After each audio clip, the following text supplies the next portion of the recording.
Dalam pertemuan tersebut, setelah berbincang-bincang di ruang tamu kamar teradu, pengadu menerangkan bahwa teradu memaksa untuk melakukan hubungan badan. Pengadu menolak permintaan teradu. Namun teradu terus memaksa disertai dengan janji akan menikahi pengadu. Setelah kejadian tersebut, Yo guys, kacau ya. Nih, ketua KPU resmi mundur akhirnya. Nah, doi mundur nih setelah DKPP kan memutuskan ya kan, memberhentikannya terkait dugaan pelecehan seksual. Parah ya tuh orangnya, ya. Setelah dugaan kasus pelecehan sama wanita emas nih, ada lagi sama yang lainnya. Hobi kok salah coblos, kacau. Apa ini akibat dari naluri kebinatangannya? Seperti yang doi ungkapin tuh waktu ceramah waktu itu.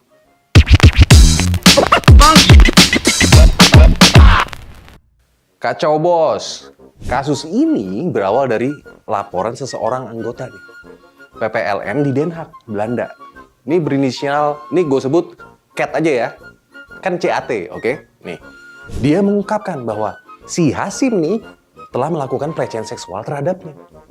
Nah, peristiwa tersebut terjadi pada waktu BIMTEK guys, di Belanda, di Den Haag, 3 Oktober 2023. Nah, dalam pengaduannya nih, si CAT ini mengungkapkan bahwa Hasim memberikan fasilitas khusus kepadanya selama kunjungan di Den Haag itu.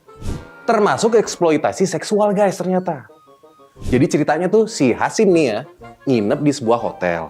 Nah, di sana kejadian guys, perbuatan asusila yang dimaksudkan oleh CAT, yaitu wik-wik, gitu guys. Nah, hasil fakta persidangan terungkap akhirnya. Si Hasim emang memiliki komunikasi intens dengan si CAT setelah bimbingan teknik PPLN. Bahkan mereka sempat bertemu di Jakarta yang disebut membahas tugas PPLN. Bisa aja tuh si Boti. Nah, selain itu, CAT sempat diantar menggunakan mobil dinas Ketua KPU RI ke Bandara Suta.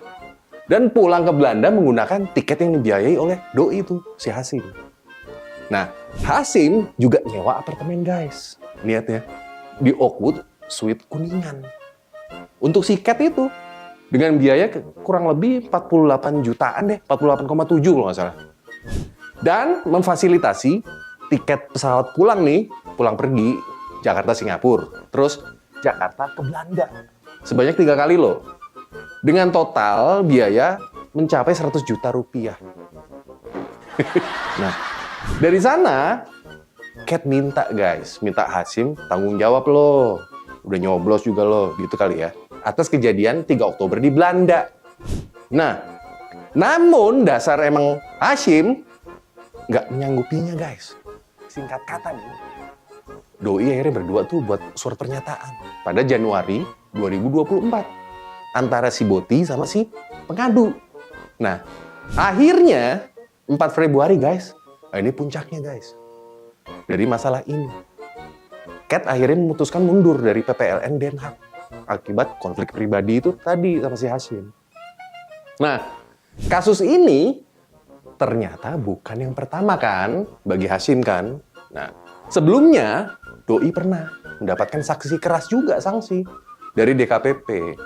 Atas dugaan asusila juga guys. Hobi ya. Yang kayak gitu-gitu doi itu. Nah, waktu itu korbannya adalah ketum Partai Republik 1. Husnaini kalau nggak salah. Alias wanita emas apa. Kalau nggak salah tuh 2022 lalu lah.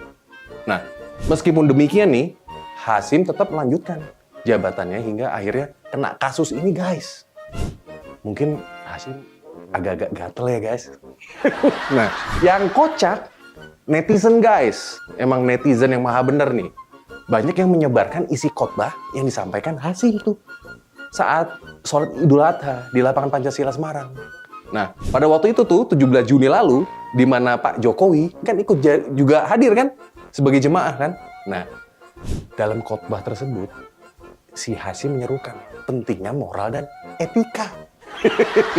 Bisa aja tuh si Boti. Nah, dalam putusan DKPP menilai bahwa Hasim tidak menjaga kehormatan dan kredibilitas KPU sebagai penyelenggara pemilu. Dengan demikian, DKPP memutuskan untuk memberhentikan Hasyim dari jabatannya. Nah, komunikolog Emrus Sihombing, ini temen gua, bahkan mendorong guys, agar Hasyim dihukum kebiri. Janganlah mas. Jika terbukti bersalah di pengadilan. Menurutnya, hukuman tersebut perlu dipertimbangkan sebagai sanksi nih untuk pelaku yang melakukan tindakan asusila berulang kali. Oke? Nah, mungkin di dalam hatinya Hasyim, doi ngomel guys. Hobi kok dilarang? Gitu. Nah, kasus ini menegaskan komitmen penegakan hukum terhadap pelecehan seksual di negara kita. Proses hukum yang transparan nih dan adil sangat penting guys untuk menegakkan keadilan dan memberikan efek jerah kepada pelaku-pelakunya, termasuk si Boti tadi itu. Oke? Posisi Hasyim sebagai ketua KPU ini sangat penting dalam menjaga integritas dan kredibilitas dong lembaga tersebut. Iya kan? Dipecatnya Hasyim menunjukkan bahwa pelanggaran etika dan hukum oleh pejabat tinggi itu nggak boleh ditoleransi. Serta menjadi upaya untuk memulihkan kepercayaan publik terhadap KPU nih, jelang pilkada. Oke? Kasus ini dapat berdampak positif jika ditangani dengan benar guys. Oke? Ini dapat menjadi presiden penting untuk menegakkan standar etika yang lebih tinggi di kalangan pejabat publik. Dipecatnya Doi ini sebagai ketua KPU merupakan peristiwa penting yang membawa implikasi yang luas loh di berbagai bidang. Penanganan kasus ini akan menjadi cermin guys, bagaimana Indonesia menangani isu-isu pelecehan seksual dan menegakkan integritas di kalangan pejabat publik. Jangan sampai ada lagi pejabat yang seperti Hasyim. Oke? Ngeri. Sifat-sifat kebinatangan yang terdapat dalam jiwa manusia harus dikorbankan dan disembelih. Dan yang kedua, jiwa dan perbuatan seseorang harus dilandasi dengan tauhid, iman dan takwa. Sangat banyak sifat kebinatangan yang terdapat dalam diri manusia. Sifat seperti mementingkan diri sendiri, sifat sombong, sifat yang menganggap bahwa hanya dirinya dan golongannya lah yang selalu benar, serta sifat yang memperlakukan sesamanya atau selain golongannya sebagai mangsa atau musuh. Sifat kebinatangan yang selalu curiga, menyebarkan informasi yang tidak benar, fitnah, rakus, tamak, dan ambisi yang tidak terkendalikan, tidak mau melihat kenyataan hidup, tidak mempan diberi nasihat, tidak mampu mendengar teguran, dan lain-lain, merupakan sifat-sifat yang tercela dalam pandangan Islam.